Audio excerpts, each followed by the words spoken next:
This is the last video in our 10 video series. We've been asking and answering 10 questions from Rebecca McLaughlin's book called 10 Questions Every Teen Should Ask and Answer About Christianity. We'd encourage you to take a look at the book and our previous 9 videos to get caught up. In this video, we're going to talk about a big question. And the question is, how can you believe in heaven and hell?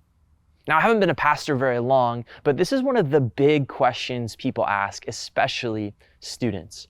People are consistently confused, frustrated, and even angry about the idea that hell exists and that a loving God could send people there.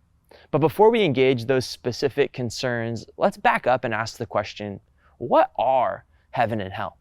For most people, heaven is just the good place good people go after they die to experience good things. And hell is the bad place bad people go to experience, well, bad things.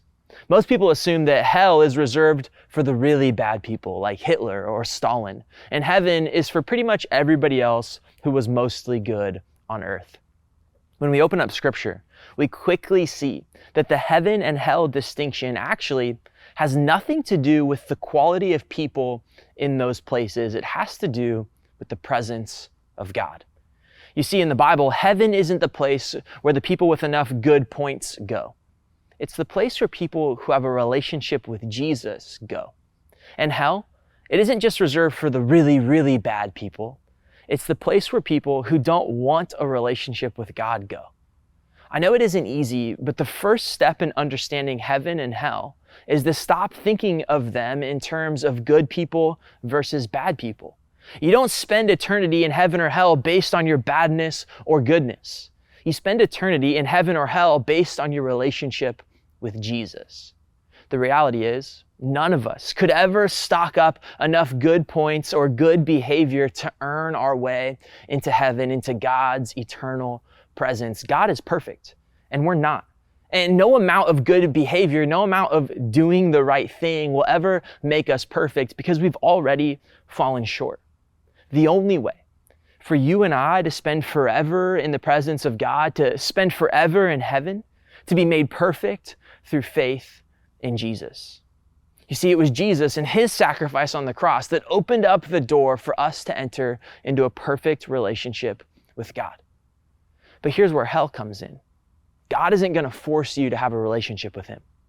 Because having a relationship with God is about more than simply knowing him. It's about becoming more like him, trusting him, and living the way he says we should and not the way everyone wants. God isn't going to force you to trust him. He's not going to force you to become more like him. He's not going to force you to live the way he says is best. But if you don't want to trust God with your life now on earth, why would you want to trust him with your life for all of eternity? You see, hell isn't just for bad people. We're all bad people. Hell is for people who don't want to trust God, for people who don't want to live for all of eternity carrying out his will and serving him. Now, when we describe heaven and hell this way, things start to get a little more clear. Unfortunately, there are tons of people who hear that and think something like this, well, hell doesn't sound that bad to me. I live my life today without God and it's going just fine. I'm perfectly happy to keep doing this forever. But that doesn't tell the full story. Because a life today without trusting God still has goodness. It still has some of the residual blessing of God. But life in hell forever without God is hardly life at all. Complete and eternal separation from God doesn't look like living however you want for however long you want. It looks like living eternally separated from all things good, from all things right and just, from all things holy. In short, hell is, well, hell. It's a terrible place of suffering and darkness and death because God isn't there. I hope we're starting to see the picture of heaven not as an eternal country club for mostly good people, and hell not as the eternal justice that Hitler and Stalin deserve. That's not the picture the Bible gives us.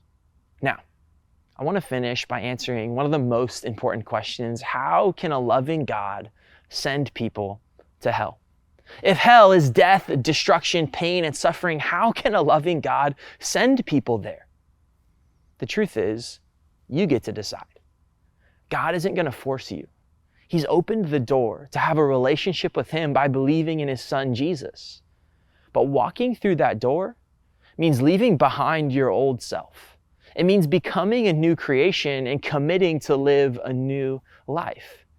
If you look up, see the open door, and choose not to walk through it, then did God really send you to hell?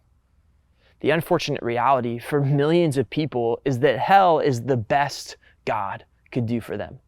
If we're not willing to live in faithful trust and obedience for our short life on earth, why would we be willing to do it for eternity?